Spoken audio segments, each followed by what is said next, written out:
जी महाराज फतेहपुर के अंदर विराज रहे थे। एक बार क्या हुआ कि सुंदरदास जी महाराज कहीं गए हुए थे, तो राजस्थान के अंदर गोवा होता है। गोवा गोवा का तात्पर्य होता है कि सकड़ी गली, वन वे ट्रैफिक। सामने से जो है नवाब की सेना आ रही थी, तो नवाब की सेना को देख करके और सुंदरदास जी महाराज डोली के ऊपर चढ़ गए और उनके हाथ के अंदर तुम्बी थी। एक सैनिक ने कहा कि महाराज इस तुम्बी के अंदर जल है क्या, जल पीना चाहता हूं मैं। तो सुंदरदास जी महाराज ने कहा कि इसमें जल तो नहीं है, छाछ है। तो उसने कहा कि छाछ हो तो छाछ ही पिला दो। तो सुंदरदास जी महाराज ने उसे एक ही तुम्बी से सारी सेना को छाछ पिला दी। जो भी पीछे आया सब पीता गया पीता गया पीता गया। जब सेना वहां पर गई नगर के अंदर, तो वहां बात चली कि देखो महाराज कितने सिद्ध पुरुष थे कि एक ही तुम्बी से सारी सेना को उन्होंने जो है छाछ पिला दी। ये बात तो वहां के नवाब के पास भी पहुंची। नवाब ने सोचा कि मेरे नगर के अंदर इतने सिद्ध पुरुष है, मैं दर्शन करने के लिए नहीं गया, तो सुंदरदास जी महाराज के पास में दर्शन करने के लिए गया। वहां बहुत सारे प्रश्नोत्तर हुए, उनके बारे में न जाकर के अपना जो प्रसंग जो है वास्तविक प्रश्न है वो इसने क्या किया कि महाराज परमात्मा के दर्शन कैसे हो। नवाब ने क्या प्रश्न किया, परमात्मा के दर्शन कैसे हो। तो सुंदरदास जी महाराज ने क्या किया, एक कटोरा मंगाया कांसी का और कहा कि इस कटोरे के अंदर पानी डालो। पानी डाल करके और बाद में क्या किया कि उसके अंदर एक राख मिला दी और राख मिला करके और उसके नवाब को कहा कि इसमें अपना मुंह देखो। तो नवाब ने कहा कि महाराज इसमें तो जो है मेरा चेहरा दिखाई नहीं देता है। तो सुंदरदास जी महाराज ने उस पानी को गिरा दिया और फिर दूसरा शुद्ध पानी मंगाया और उसमें डाल करके, और जो ही वो नवाब उसमें देखने लगा और उन्होंने उसको इस प्रकार से हिला दिया, तो पानी हिल गया। तो पानी हिलने से उसका चेहरा साफ नहीं दिखाई दिया। सुंदरदास जी महाराज ने पूछा कि महाराज क्या आपको चेहरा दिखाई दे रहा है कि नहीं दिखाई दे रहा है महाराज, इसमें तो तरंगे आ रही है, पानी हिल रहा है इसलिए चेहरा साफ नहीं दिखाई दे रहा है। थोड़ी देर बाद में पानी स्थिर हो गया। सुंदरदास जी महाराज ने कहा कि मतलब आप अपना इसके अंदर चेहरा देखो, तो उसमें चेहरा उसको दिखाई दिया। ये कह करके और कटोरा भिजवा दिया और सुंदरदास जी महाराज चुप हो गए। नवाब फिर पूछता है कि महाराज जो मैंने प्रश्न किया था आपसे कि परमात्मा के दर्शन कैसे हों, उसका उत्तर तो दो। तो सुंदरदास जी महाराज ने कहा कि मैंने तो उत्तर तो दे दिया। तो नवाब ने कहा कि मेरे तो समझ में नहीं आया कि क्या उत्तर दिया आपने।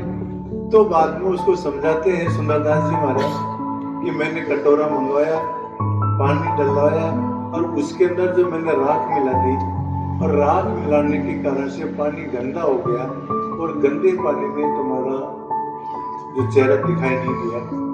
उसके बाद में मैंने शुद्ध पानी मंगवाया, उस पानी को मैंने हिलाया, उसमें तरंगे पैदा हो गई, पानी हिल गया, पानी चंचल था, इस कारण से जो है तुम्हारा चेहरा उसमें साफ नहीं दिखाई दिया। और जब पानी स्थिर हो गया तो तुम्हारा चेहरा उसमें साफ दिखने लग गया। तो कहने का तात्पर्य क्या है कि जब तक तुम्हारा अंतःकरण दूषित है तब तक जो है तुम्हारे को परमात्मा के दर्शन नहीं होंगे। जिस प्रकार से राख मिले हुए पानी के अंदर मुख नहीं देखा जा सकता है, ठीक इसी प्रकार से जब तक हमारा अंतःकरण दूषित है महाराज, तब तक परमात्मा के दर्शन नहीं होंगे। और यही हमारी मैली चदरिया है।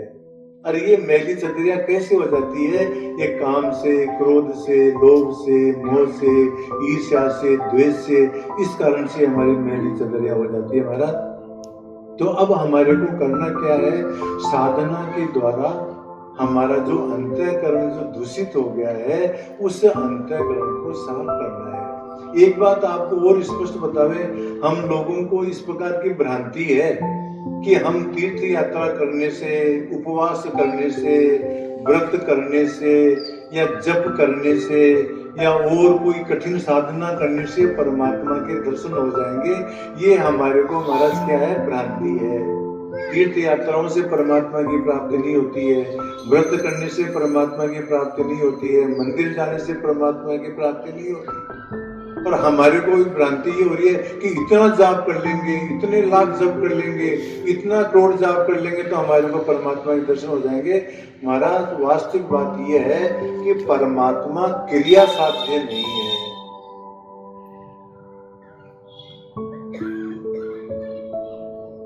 क्रिया साध्य का तात्पर्य क्या है, परमात्मा को हम क्रिया के द्वारा प्राप्त नहीं कर सकते। तो फिर बाद में हमारा जब परमात्मा जो क्रिया साध्य है ही नहीं, व्रत के द्वारा प्राप्त हो ही नहीं सकता है, राम राम के द्वारा प्राप्त नहीं हो सकता है, तो फिर बाद में महाराज आप साधना संबंधी प्रश्न क्यों लेके आए हो?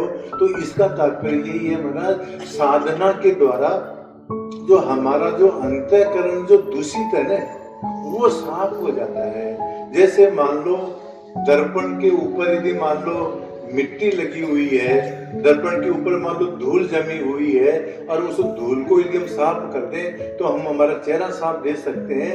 ठीक इसी प्रकार से साधना के माध्यम से परमात्मा प्राप्त नहीं होता है। साधना के माध्यम से हमारा जो अंतःकरण है ना, वो साफ हो जाता है, और जब हमारा अंतःकरण जब साफ हो जाता है तो उसके अंदर परमात्मा की अनुभूति हो जाती है, परमात्मा उसमें झलक जाता है।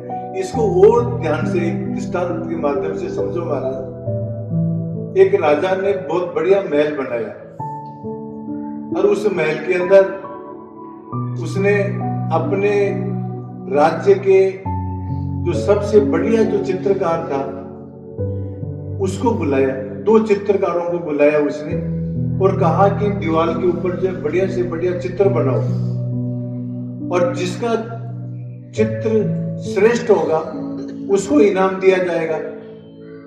महाराज महल के अंदर जब पर्दा लगा दिया गया, एक साइड में तो एक साइड एक चित्रकार को दे दी और एक साइड दूसरे चित्रकार को दे दी।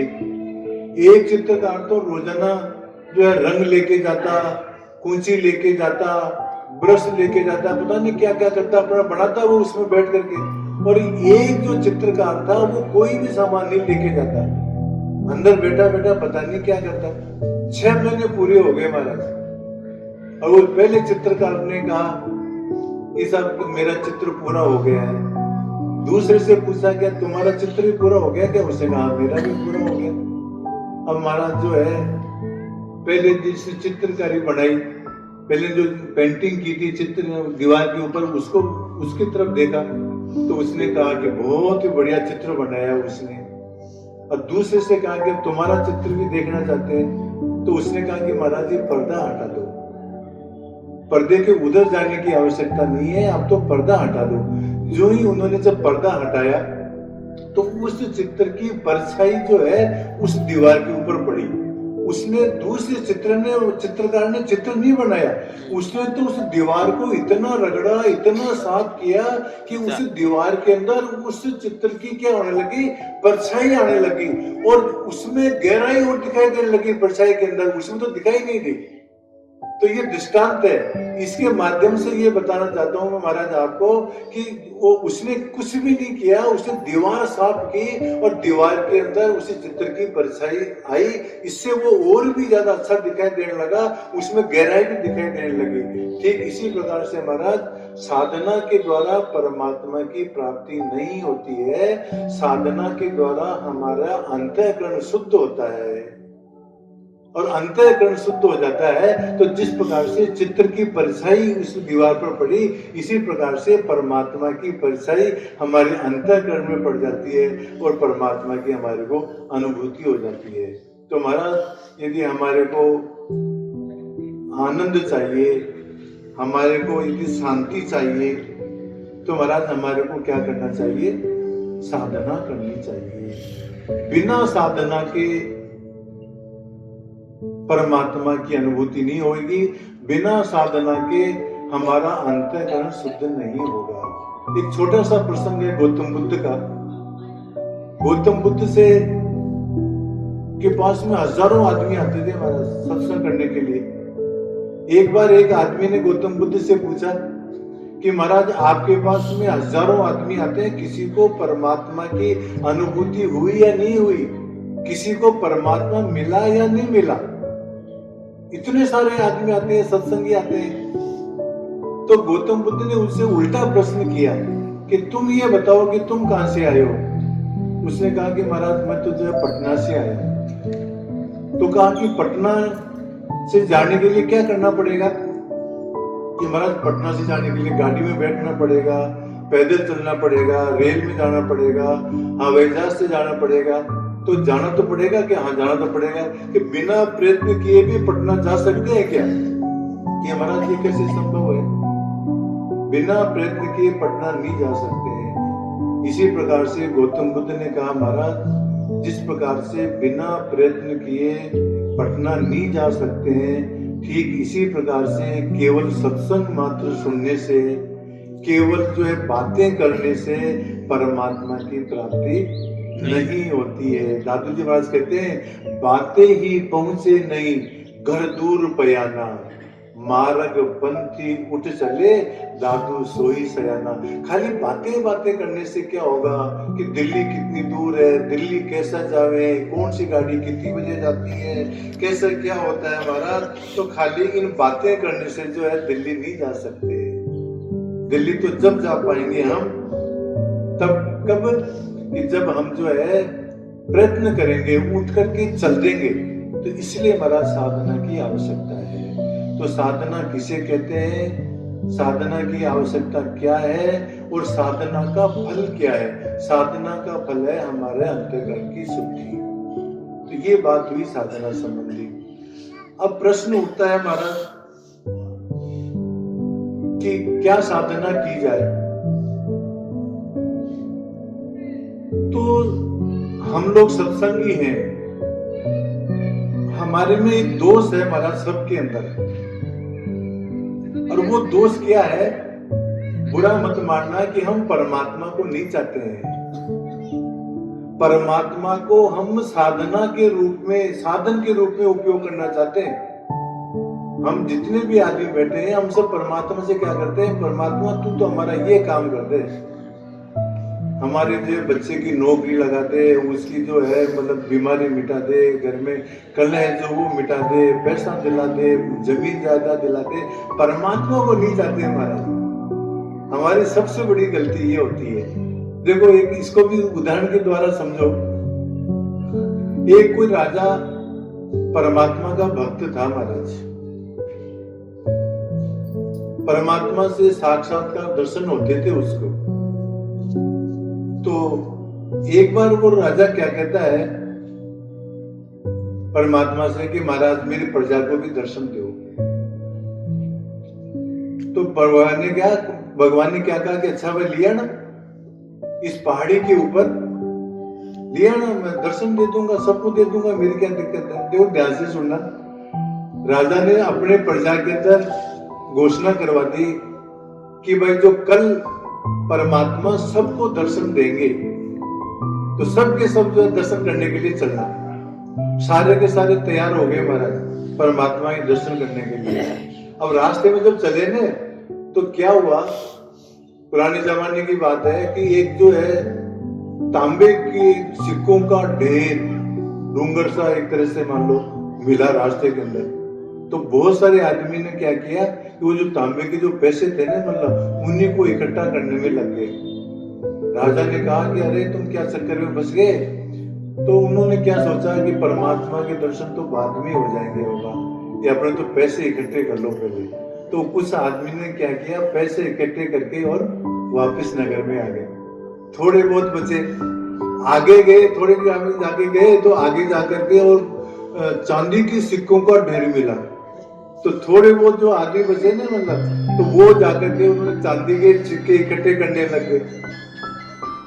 फिर बाद में थोड़े बहुत आदमी बचे, वो चांदी के इकट्ठे लेके आ गए। आगे थोड़े वो आदमी बचे, तो आगे जाके क्या देखते हैं कि मतलब कि सोने की मोहरें पड़ी हुई थी। तो आदमी जो उन्होंने क्या किया, सोने की मोहरों को इकट्ठा करके और आगे, और महाराज कोई भी नहीं रहा, केवल राजा और रानी रह गए और सारा का सारा प्रजा जो है तो तांबा चांदी और सोने को लेकर के आ गया। अब राजा और रानी दोनों आगे बढ़े परमात्मा के दर्शन करने के लिए। आगे जाके क्या देखते हैं कि हीरे मोती और जवाहरात का ढेर पड़ा हुआ, तो रानी का भी मन चल गया महाराज, और उसने क्या किया, वो हीरे मोती और उनको लेकर के और वो भी वहीं बैठ गई। अंत में जो है वो राजा अकेला पहुंचा और जाकर के उसने कहा कि परमात्मा से, परमात्मा दर्शन दो। कहते किसको दर्शन दे, कोई है तो है ही नहीं कोई भी, तू अकेला ही है, तेरे दर्शन रोजाना देता हूँ। इस दृष्टांत का तात्पर्य क्या है? ये दृष्टांत का तात्पर्य ये है महाराज कि हम लोग परमात्मा का दर्शन करना चाहते नहीं है। हम तो सोना चांदी तांबा हीरे जवाहरात मोती इसी में लगे हुए रहते हैं महाराज। ये परमात्मा का जो दर्शन करना है तो हमारे अंदर मुमुक्षा होनी चाहिए, हमारे अंदर ललक होनी चाहिए महाराज। हमारा एक लक्ष्य होना चाहिए कि हमारे को परमात्मा प्राप्त करना है। जैसे कल उदाहरण बताया था ना मैंने कि बच्ची जो है जाकर के और राजा के गोद में बैठ गई, और जब राजा के गोद में बैठी तो सभी प्राप्त हो गया। तो महाराज हम जो है इन हमारे को परमात्मा के दर्शन कब होंगे, हमारी साधना सफल कब होगी, जब हमारा लक्ष्य परमात्मा होगा। और ये संत लोग और विशेषकर देखो दादू जी महाराज की जो वाणी है, ये तो ज्ञान भक्ति ज्ञान और वैराग्य की वाणी है।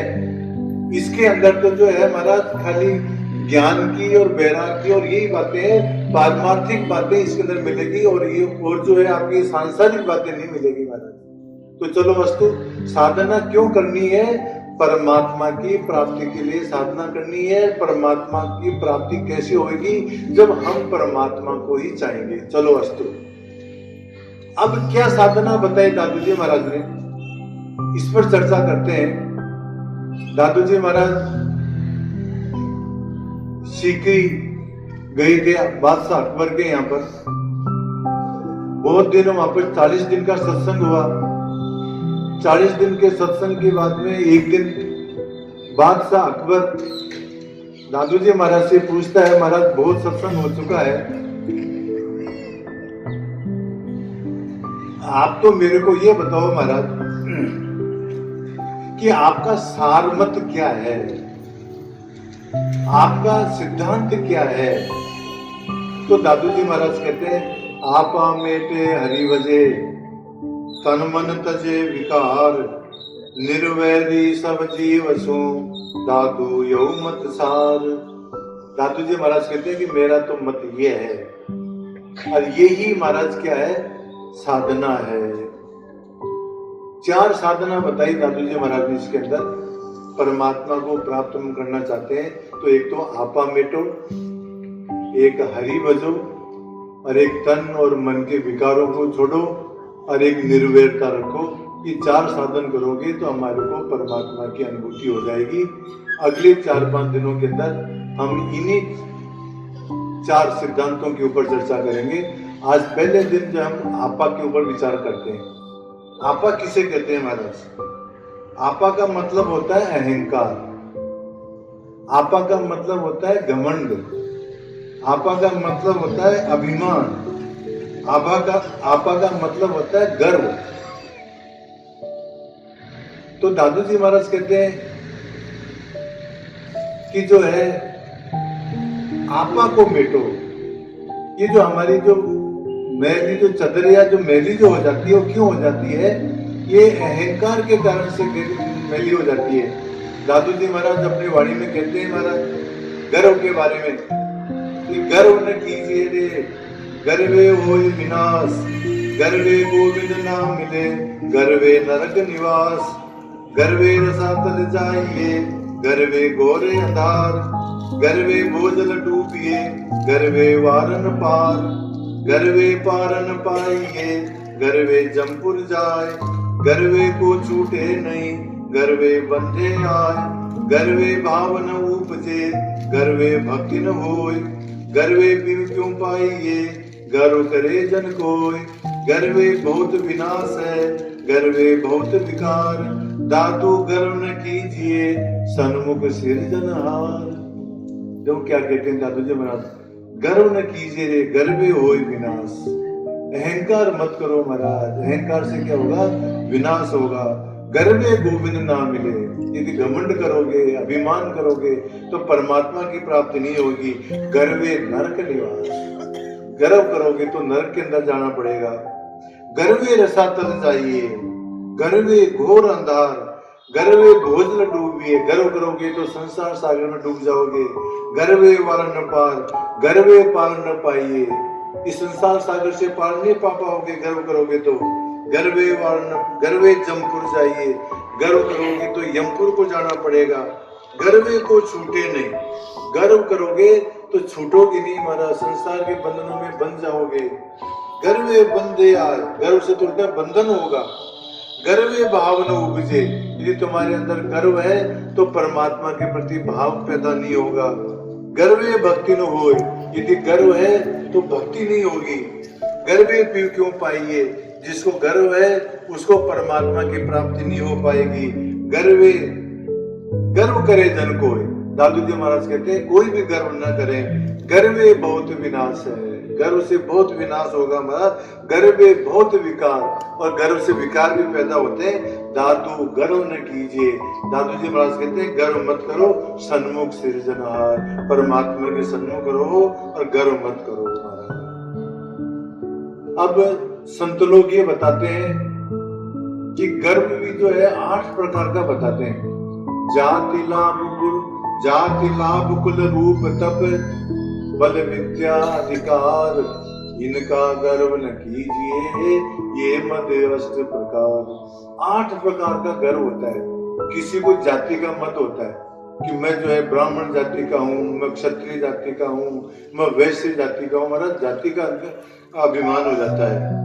पैसे का घमंड हो जाता है कि मेरे पास में इतना पैसा है। जाति लाभ कुल का, हमारा कुल इतना बड़ा है, उसका घमंड हो जाता है। रूप का घमंड हो जाता है कि हम कितने सुंदर हैं। मलुकदास जी महाराज कहते हैं कि गोरे गोरे रंग को गुमान क्या बावरे, रंग तो पतंग रंग काले उड़ जाए वो, धुआं किसी धोरीदार जाता उन्हें लागे बाहर, नदी के किनारे वृक्ष को लग ठहराए वो। कहता है मलुकदास जीवन की थोड़ी आस, मुआ पीछे हाड चाम कुकरान खाए वो। ये हमारा जिस रूप के ऊपर हम गर्व करते हैं, ये तो अंत में जाकर के नष्ट होने वाला है। तो महाराज कोई जो है जाति का गर्व करता है, कोई पैसे का गर्व करता है, कोई कुल का गर्व करता है, कोई रूप का गर्व करता है, कोई तपस्या का घमंड करता है कि मैंने इतने सब वर्ष तपस्या की। किसी को जो बल का घमंड होता है कि मेरे अंदर इतनी जो है शक्ति है। किसी को अपने विद्या का अधिकार अहंकार होता है कि वो जो चैलेंज करता रहता है महाराज। दादू जी महाराज के सामने भी एक पंडित जगजीवन राम जी महाराज थे, वो जो है वहां पर जीतने के लिए आ गए थे।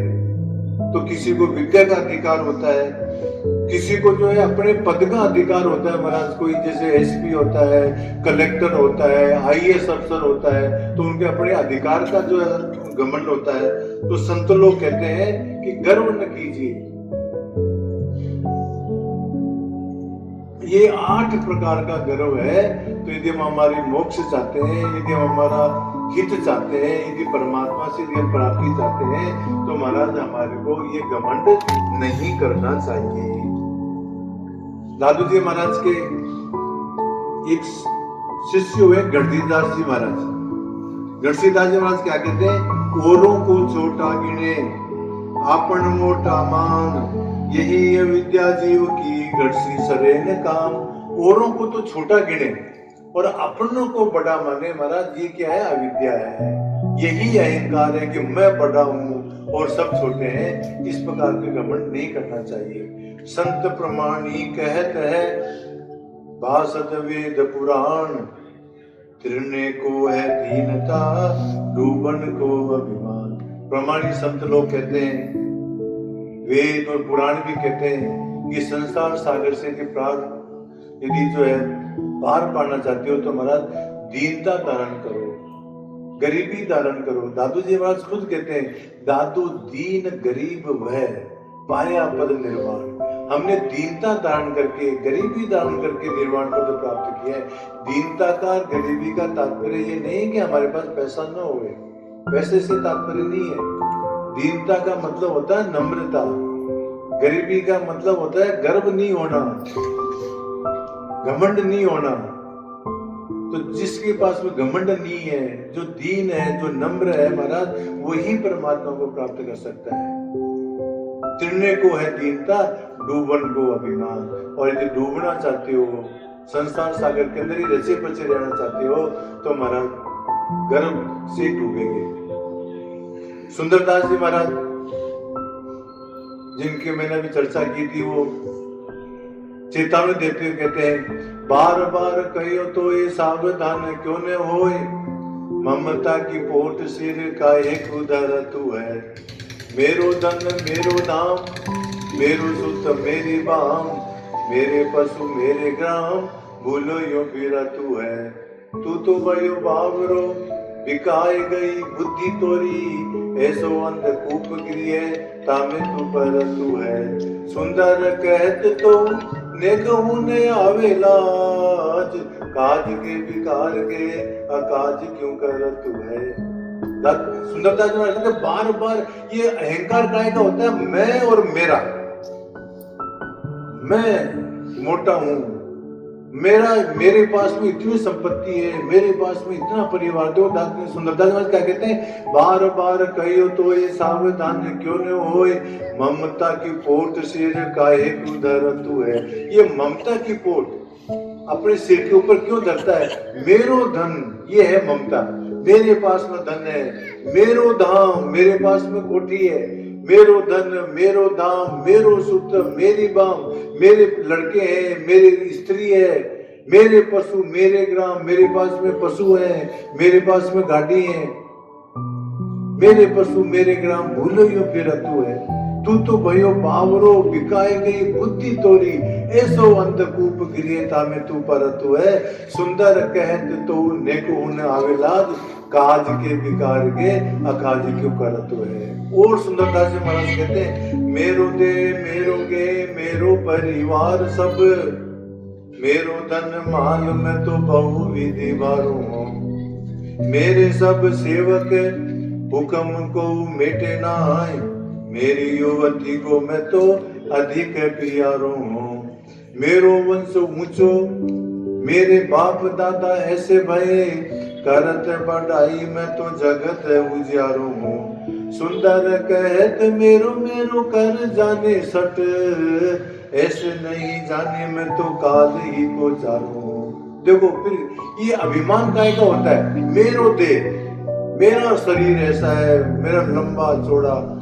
एक देखो दादू जी महाराज का एक प्रसंग आता है विद्यार्थी का। दादू जी महाराज विद्यार्थी गए हुए थे, वहां पर एक हरि सिंह जी नाम के एक वहां के सचिव थे विद्यार्थी के।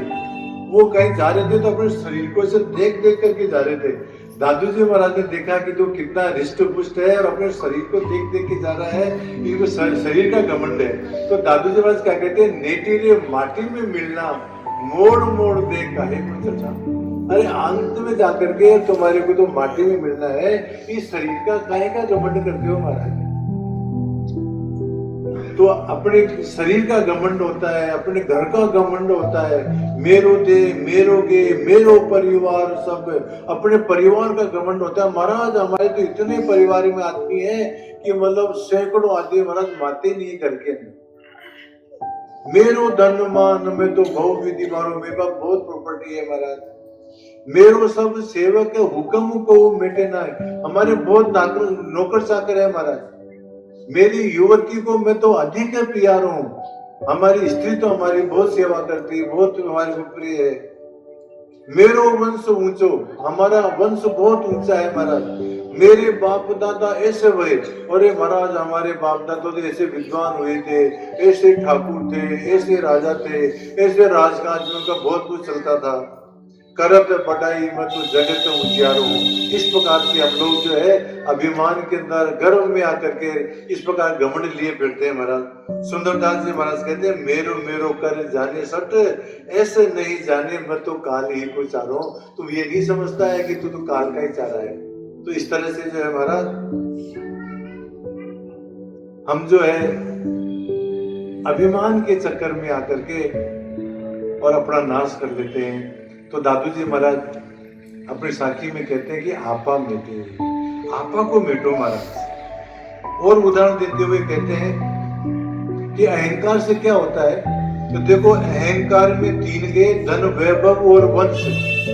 जिन्होंने अहंकार किया उनका धन नष्ट हो गया, जिन्होंने अहंकार किया उनका वैभव नष्ट हो गया, जिन्होंने अहंकार किया उनका वंश नष्ट हो गया महाराज। ना मानो तो देख लो, तुम नहीं मानते हो तो कौरव रावण कौरव कंस, रावण का विनाश क्यों हुआ? अहंकार के कारण से। कौरवों का विनाश क्यों हुआ? अहंकार के कारण से। और कंस का विनाश क्यों हुआ? अहंकार के कारण से। तो यदि महाराज हमारे को यदि संसार सागर से तरना है, परमात्मा को यदि प्राप्त करना है, तो महाराज अहंकार से बचो। तो ये बात तो हुई अहंकार की कि इस प्रकार से अहंकार होता है। अब प्रश्न ये उठता है कि अहंकार से बचे कैसे महाराज। तो एक संत हुए हैं दादू जी महाराज ने भी अपनी वाणी के अंदर कहा है कि खोई आपनी लज्जा कुल की कार, मान बढ़ाई पत गई तो सन्मुख सिरजनहार। हमारे को घमंड तो किस बात का है? हमारे को घमंड अपनी जाति का है, अपने पैसे का है, अपने पद का है, अपने रूप का है, अपने बलवान का है, अपने प्रतिष्ठा का है। अब जब तक ये अहंकार हमारे पास में है तब तक अहंकार नष्ट नहीं होगा। तो इसको हटाना पड़ेगा। इसको कैसे हटावे? देखो एक दृष्टांत के माध्यम से सुनो कि ये कैसे हटे महाराज। एक बार एक राजा, ध्यान से सुनना, देखो अहंकार कैसे नष्ट होता है। एक बार एक राजा संत के पास में गया और संत को जाकर के कहता है कि महाराज मैं सन्यासी बनना चाहता हूं।